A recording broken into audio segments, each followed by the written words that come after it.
Hello and a big welcome back to the Wee Lorda channel. Today we're going to be making a recipe called 1916 trench cake. The inspiration for this recipe comes from Elizabeth Craig from her wartime recipe. So I've tried to keep it as close to the original Scottish wartime recipe as possible. I have changed it slightly, but it is very wartime style of recipe. So you might want to pause at these lovely ingredients here, but to get started we are going to sieve all of our flour into the mixing bowl. Now if you want a little more rise on this cake, I would try using self-raising flour. I've actually just used plain flour in this recipe just to try and keep it as close to the original as possible. And we're going to rub our marge into our flour there. So just use your hands, just get stuck in with your hands and rub your flour into your margarine until you have sort of breadcrumb type consistency. So it does take a minute or so, but I quite like getting stuck in with my hands now and again instead of using the machines. It's quite enjoyable. So once you have your breadcrumbs, we're going to set that aside and we're going to add our vinegar into our milk there. We're also going to add our baking powder into our milk. So we're going to give that a good stir through as well, just to make sure that it is really well combined. And we're going to set that to the side. So we're going to add in our cocoa powder into our flour mixture.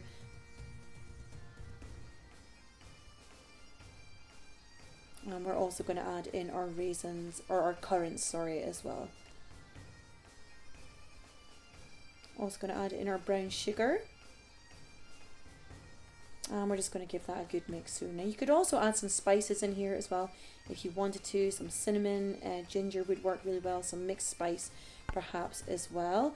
And you could even add a little bit of vanilla in if you wanted to as well. So once that is really well combined, we are then going to make a little space in the middle and we're going to add in our milk mixture back into the cake. So this wartime recipe is so simple. And although it's called trench cake, I am sure they weren't eating anything like this in the trenches. I guess they just called it that because of the time that the recipe was made. So we're going to give that a really good mix through like so. And you should have something like this. And we're going to pour that into a well-greased cake tin or some grease-proof paper.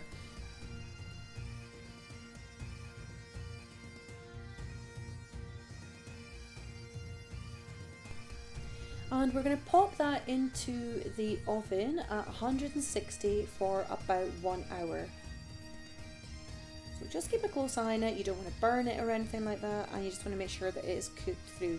Now it doesn't have much rise to it, this cake. I don't know if it was because of my baking powder or if it was just the wartime recipe. You could try self-raising flour if you wanted a little bit more rise, but it was absolutely delicious. We really enjoyed it, so it was still really nice.